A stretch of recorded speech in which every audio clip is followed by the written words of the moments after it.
Hey everyone, this is Michael again, and welcome to the AEW Dynamite review. And Dynamite tonight, I thought it was a good show, in my opinion. Really enjoyed Dynamite tonight. Thought this week's edition of Dynamite was a lot better than last week. And tonight we had two TNT Championship Tournament matches. Of course, the tournament to crown a new TNT champion is still taking place. So tonight we saw Darby Allin versus Sammy Guevara in the TNT Championship Tournament, along with Kip Sabian versus Dustin Rhodes, also in the TNT Championship Tournament. We also saw Kenny Omega in action, where he took on Alan Angels. And we saw Orange Cassidy make his Dynamite in-ring debut, even though he made his in-ring debut at Revolution. So Orange Cassidy ended up taking on Jimmy Havoc. But all in all, Dynamite tonight was a good show. Like I said, a lot better than last week's show. But let's jump right into the Dynamite review. So, Dynamite opened up tonight with Cody Rhodes. Cody Rhodes was sitting at a control center, and he ended up running down the opponents that are in this TNT Championship Tournament. And Cody was knowing that they are adding another title within AEW's first year. So Cody ended up talking about complacency at the top, and he ended up saying that no one in the tournament has that complacency. They all have will. And that was how the promo from Cody ended, but really a good little promo from Cody to open up Dynamite. Really enjoyed it. And then we went to Tony Schiavone and Chris Jericho, both commentators for tonight. Another week, Jericho was on commentary. Tonight, Jericho, of course, was very entertaining, as he's been. Really am enjoying Jericho on commentary. And I think that Jericho should stay on commentary for Dynamite along with Tony Schiavone for weeks. But for a second week, for the another week in a row, Jericho nailed it on commentary. But the first match on Dynamite that we saw tonight was the TNT Championship Tournament match between Sammy Guevara and Darby Allin. So Sammy Guevara made his way out to the ring. Darby Allin then soon followed and made his way out. And before Darby Allin even got to the ring, he got attacked by Sammy Guevara. And the match didn't even get underway because Guevara ended up attacking Darby Allin on the outside. And Guevara ended up tossing Darby into the barricade. Sammy Guevara then ended up getting a ladder from underneath the ring. And Guevara then bridged the ladder from the barricade to the ring apron. So Sammy Guevara then end up laying Allin down on the ladder. Guevara ended up going to the top rope, and he ended up looking at the camera, and like he was saying, I'm crazy.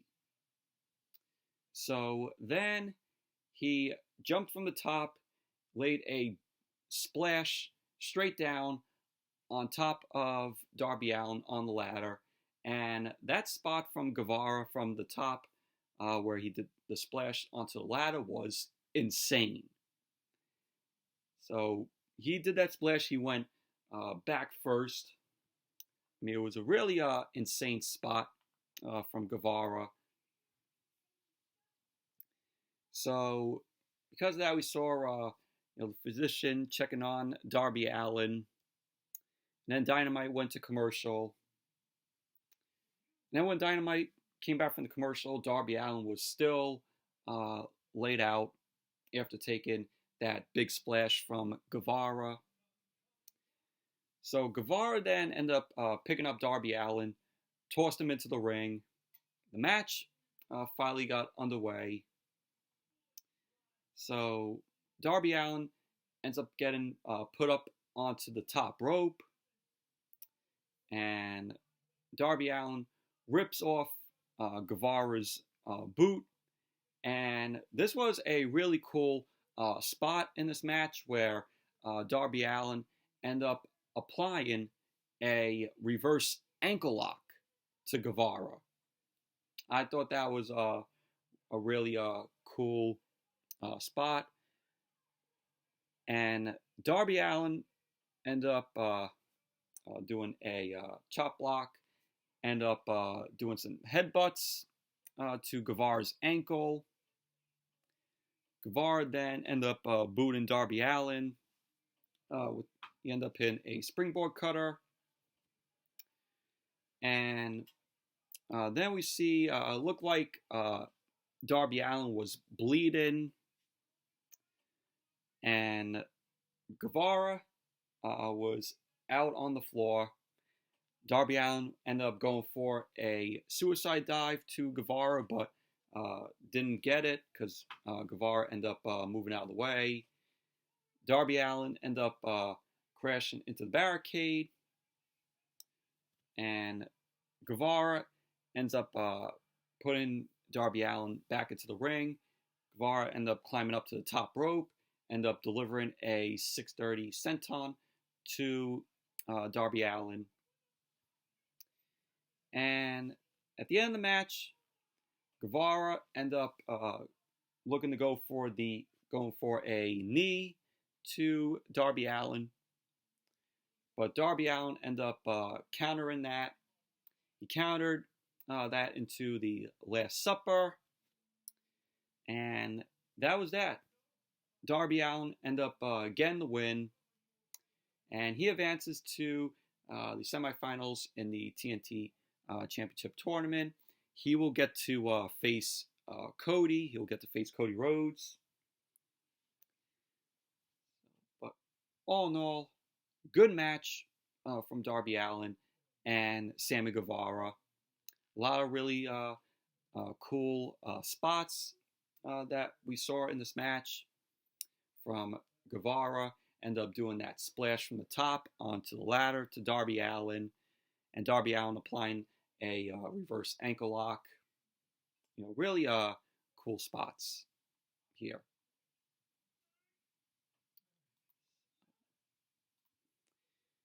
And then we saw a Matt Hardy promo, where it was Matt Hardy welcoming the fans into this is Hardy compound. Matt Hardy ended up saying that he gave Chris Jericho an invite to his Hardy compound. And Matt Hardy has yet to hear back from Jericho. And he ended up saying that he instead saw some bubbly bunch that completely ignored him.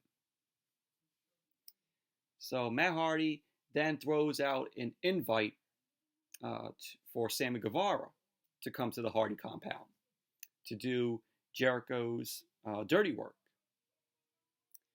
And Matt Hardy then believed maybe that his broken side is just too intense for Jericho. And then we see, Matt Hardy, more subdued Matt Hardy. And he ended up talking about how Jericho was very bothered when Matt Hardy showed up and stood by the Elite. So he then called them the pillars of AEW. And then Matt Hardy realized that if those pillars are knocked out, it would cause chaos. And that would benefit Jericho greatly. Matt Hardy ended up saying that he wants to protect AEW's concept of changing wrestling for the better. So he then reiterated, saying that he'll take on Sammy Guevara and anyone else in the inner circle before he finally gets his hands on Jericho. And so that was the other promo from Matt Hardy. Really awesome, good promo from Matt Hardy. I liked how it showed, broken Matt Hardy, and then went to, Matt Hardy being, more subdued and not, not crazy, not broken Matt Hardy crazy. So we saw, two sides of Matt Hardy, his broken side, and then his more, subdued side, as him being normal. So what was really funny was after the promo, Jericho on commentary ended up saying that Matt Hardy should shut his mouth before the inner circle comes to the Hardy compound.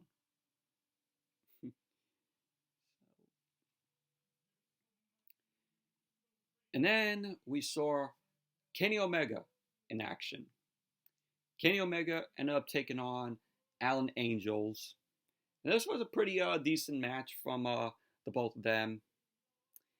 Jericho on commentary, what was really funny, he was calling Kenny Omega a pumpkin head, which made me laugh. So Jericho ended up talking about Kenny Omega, saying that he's beaten him every time they face each other. Of course, their New Japan matches that he had with Kenny Omega. And Kenny Omega, as the match started, he ended up doing a shoulder tackle to Allin Angels. He ended up looking to go for a Snapdragon suplex, but Angels ended up slipping under. And Angels then ended up getting a chop and then a headbutt from Kenny Omega. So Angels end up delivering some strikes, end up hitting a running senton to Kenny Omega. He went to hit another running senton, but Omega ended up lifting up his knees. And then Kenny Omega ended up delivering a backbreaker to Angels. Went for the cover. Angels ended up kicking out at 2. And at the end of the match, you had Omega ends up taking some kicks. And he ended up doing a Snapdragon suplex to Allin Angels. Delivered the V trigger. Ended up going for the cover. Angels end up kicking out. Then Kenny Omega ended up delivering another V trigger to Angels. Then he went for the cover. And then Kenny Omega ended up winning the match. But overall, it was a decent match between Kenny Omega and Allin Angels. Allin Angels, he tried to get some momentum going against Kenny Omega. But in the end, Omega ended up coming out the one to win the match.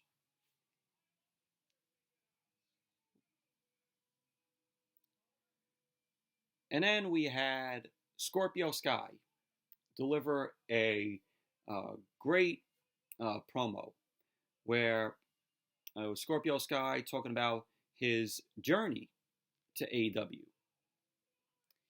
And he ended up saying that a back problem that he had nearly stopped him from achieving his dream, and getting into pro wrestling. And he ended up saying that he wrestled for years and wondered if this was what he really should be doing.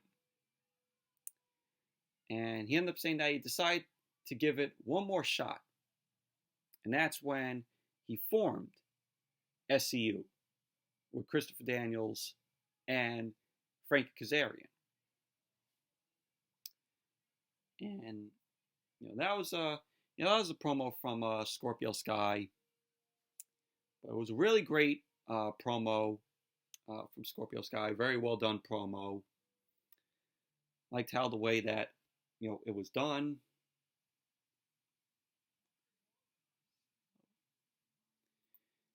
And then we had Cody Rhodes.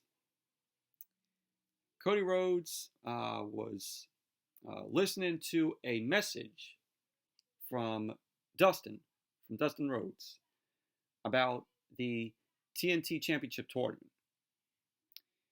And during this message, Dustin ends up saying that if he can't beat Kip Sabian later on in the night, if he can't beat Kip Sabian, and if he loses the match, he will retire. And that was the little thing with Cody Rhodes. Listen to that message from Dustin. So there it is. Dustin Rhodes versus Kip Sabian later on in the TNT Championship Tournament. If Dustin lost, he would retire.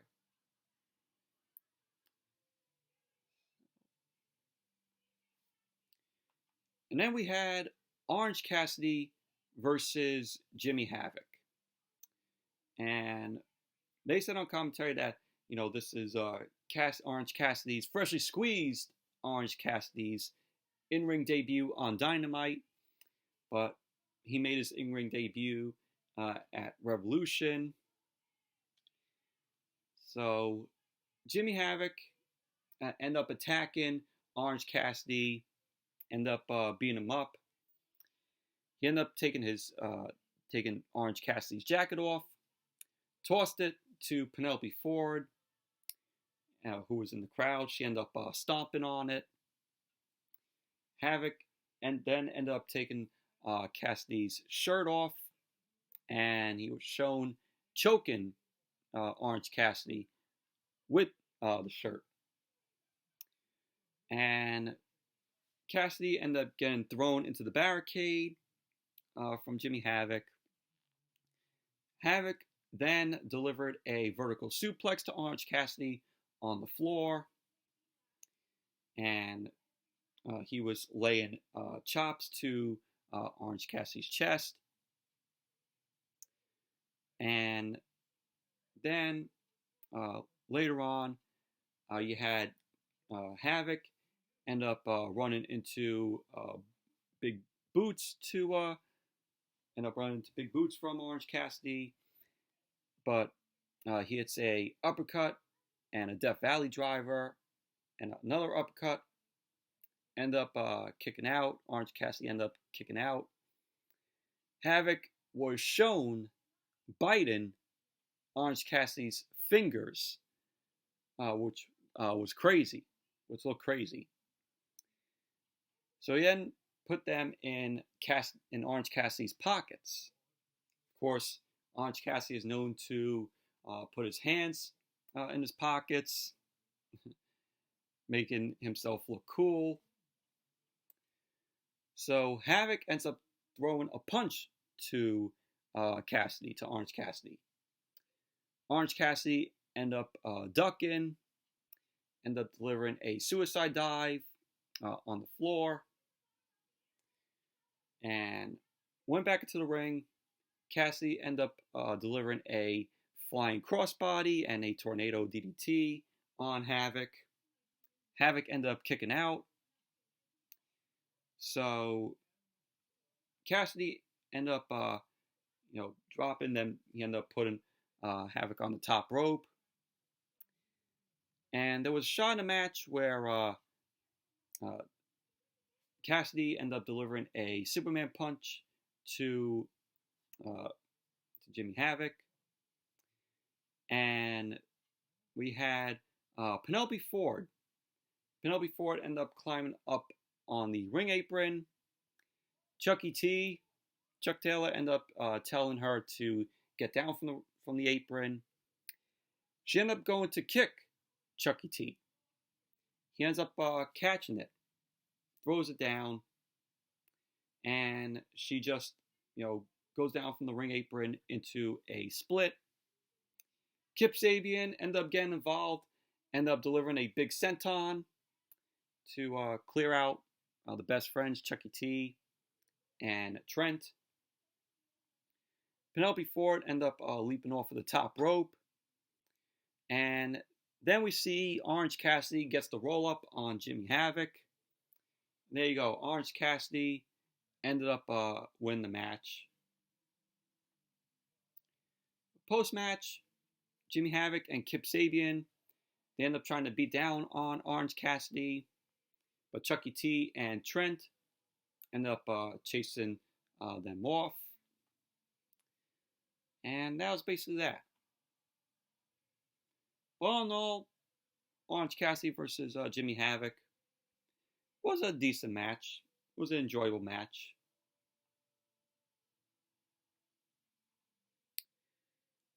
And then we had a promo from MJF. MJF has been shown on Dynamite since this whole outbreak began. So MJF was from his home.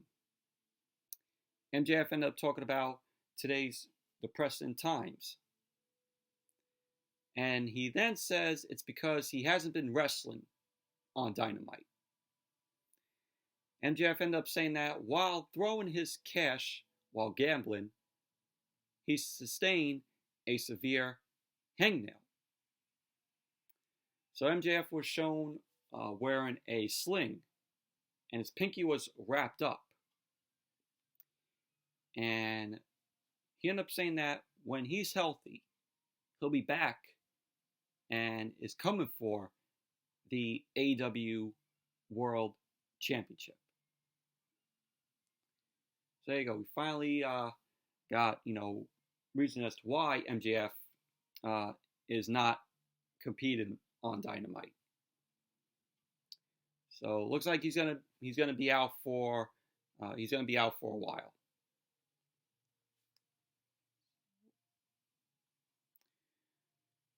And then we had Lee Johnson versus MJF's manager, Wardlow. So this was a short match. This was an easy win for Wardlow. So when the match started, Wardlow ended up delivering a big knee to Lee Johnson. Johnson ended up trying to go for a few moves to Wardlow, but Wardlow ended up lifting him up and smashed him down to the canvas. Wardlow then ended up doing a suplex to Lee Johnson, delivered two suplexes, and Wardlow ended up looking to go for another suplex, but Lee Johnson ended up flipping out of it. He ended up throwing a few punches. He got shoved into the corner by Wardlow. Wardlow ended up setting Johnson up to the top rope, and he brought him down, threw a high knee into him. And Wardlow ended up winning the match, delivering a F5, like a big twisting F5. And then Wardlow went for the cover. There you go. Wardlow ended up winning the match. It was an easy win for Wardlow. It was a squash match.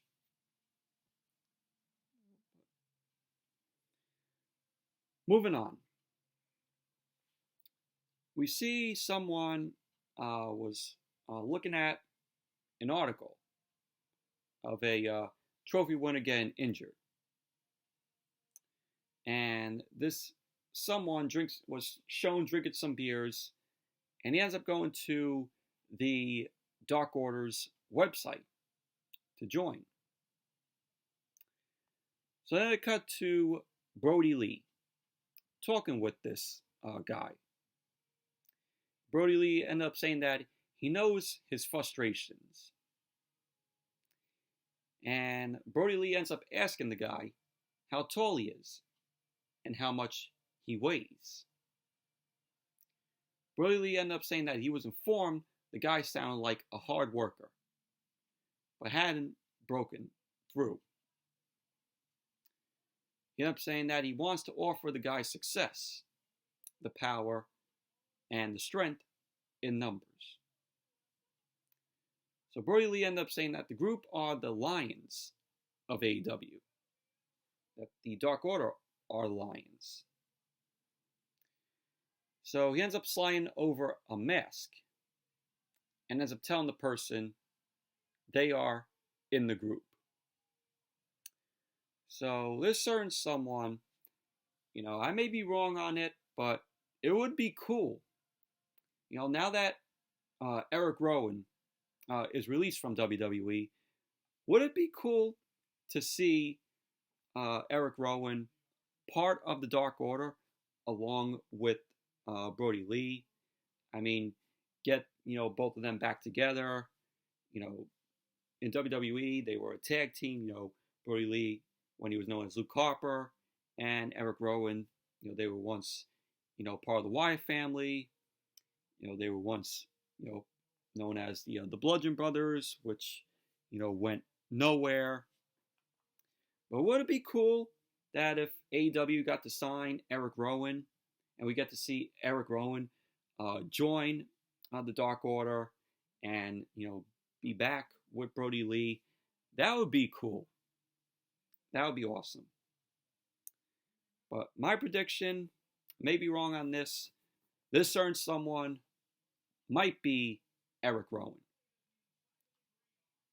But I may be wrong on that. Like I said, that's my prediction.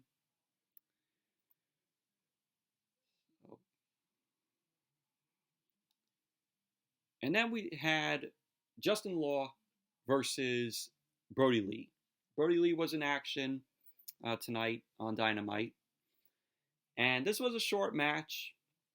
The match started off with Brodie Lee delivering a big chop to Justin Law, ended up following up with a boot to Law's face.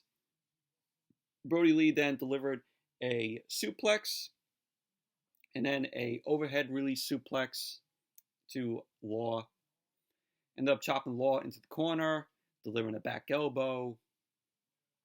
Brodie Lee was shown staring down at Marco Stunt, who was at ringside. And Brodie Lee ended the match delivering a discus lariat to Justin Law. Went for the cover. There you go. Brodie Lee ended up winning the match. But it was a very short match. It was a squash match. Easy win for Brodie Lee. So then, after the match, we saw Brodie Lee. He was heading over to ringside. And he ended up looking at Marco Stunt for a moment. And then he walked off. Pretty much that was basically that. But then, after that, we saw the best friends, Chucky T and Trent, alongside freshly squeezed Orange Cassidy. They were being interviewed backstage. Chucky T was all fired up, and it was shown putting a chain on. And Trent ended up saying that he wants to fight Penelope Ford, but he can't. He legally can't. So because he can't fight Penelope Ford, he legally can't fight Penelope Ford, he ends up challenging Jimmy Havoc and Kip Sabian to a tag team match. And he explains that he's really quite angry right now. And pretty much that was basically that. But, you might see, the Best Friends and Kip Sabian and Jimmy Havoc in a match.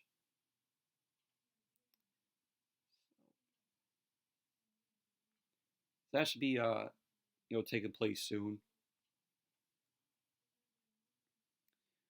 And then it was announced for Dynamite next week that it's going to be Marco Stunt versus Brodie Lee and both semifinal matches in the TNT Championship Tournament is going to be taking place. And Jon Moxley will be here on Dynamite next week. He's going to be speaking. So that's all was announced for Dynamite next week. And then we went to the second episode of the Bubbly Bunch. And this was really funny. Last week's Bubbly Bunch I really enjoyed, thought it was really funny. With the inner circle, with all the group members of the inner circle, Guevara, Santana, Ortiz, Hager, and Jericho. So this week's Bubbly Bunch started out. We saw Sammy Guevara looking sad. He ended up talking about how he really wanted Hager to win the AEW World Championship. And Ortiz and Hager end up trying to cheer up Guevara. And, we saw Sammy Guevara with his cat. And Jericho ended up saying that they are the inner circle. And when things are looking down, they just have to dance. And this was really funny. We saw Guevara, Santana, Ortiz, Hager, and Jericho. They were doing dances. They were doing a film flam dance. It was kind of mocking TikTok, the app TikTok, which I don't even use TikTok.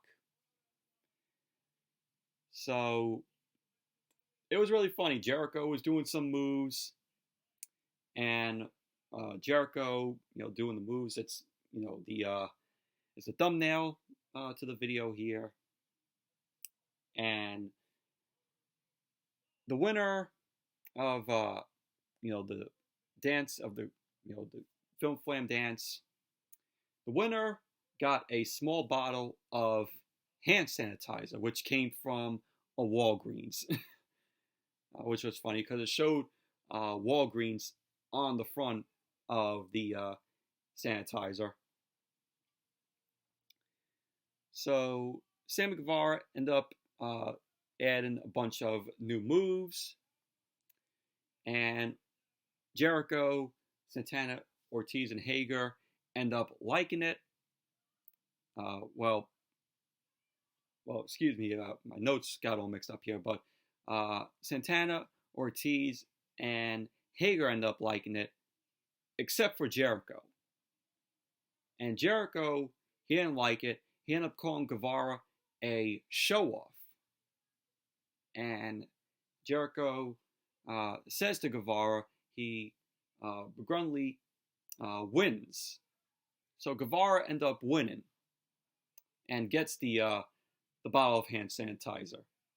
Now we see one of Jericho's dogs. And that was pretty much how the second episode of the Bubbly Bunch ended. But really funny.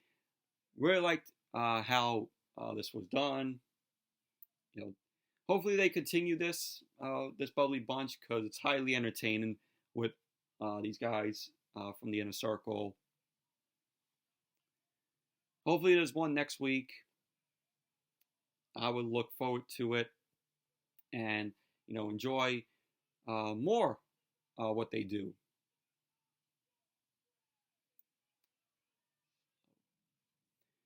And then we had the main event. Dustin Rhodes versus Kip Sabian in the TNT Championship Tournament.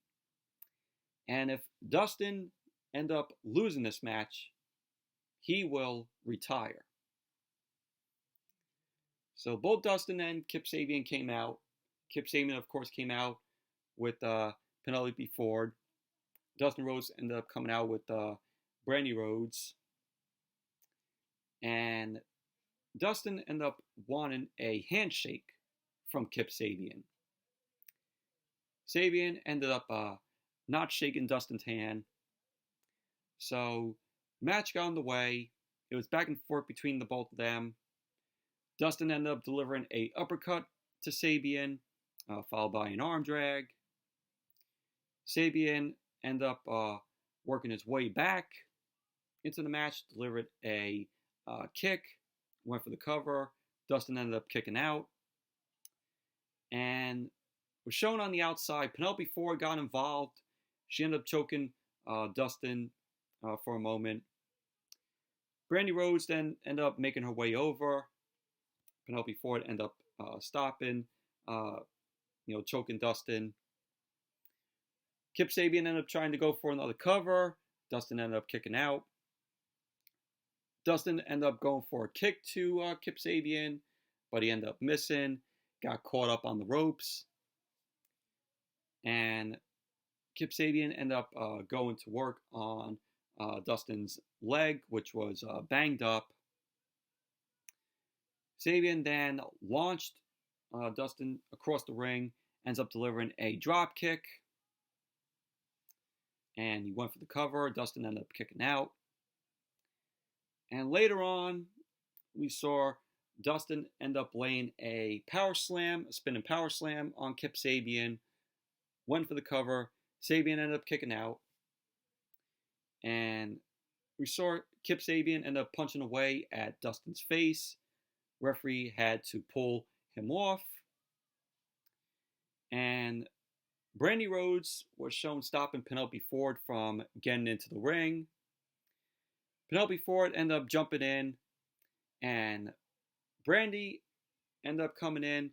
Ended up delivering a spear to Penelope Ford. And the referee was distracted. Didn't see Brodie Rhodes spear Penelope.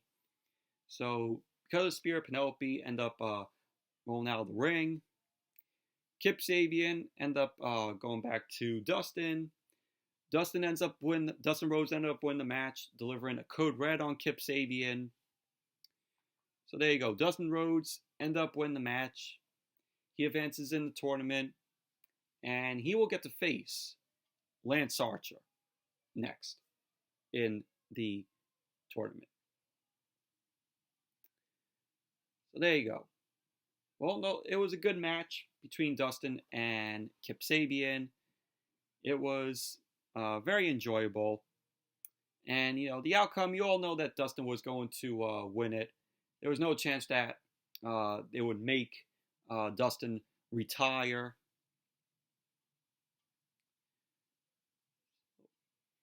But post-match, Tony Schiavone on commentary ended up announcing that it will be Kip Sabian and Jimmy Havoc versus the Best Friends, Chucky T and Trent, in a no disqualification match next week on Dynamite. So that's going to be taking place next week. That's going to be enjoyable to see. And that was how Dynamite went off the air tonight. But Dynamite was a good show. A lot better than last week. So anyways, that's it for my review of tonight's Dynamite. Thank you all for watching. Hope you all enjoyed this review. And definitely give the video a thumbs up, comment, subscribe. And until next video, which will possibly be the SmackDown review. So until then, I'll see you all later.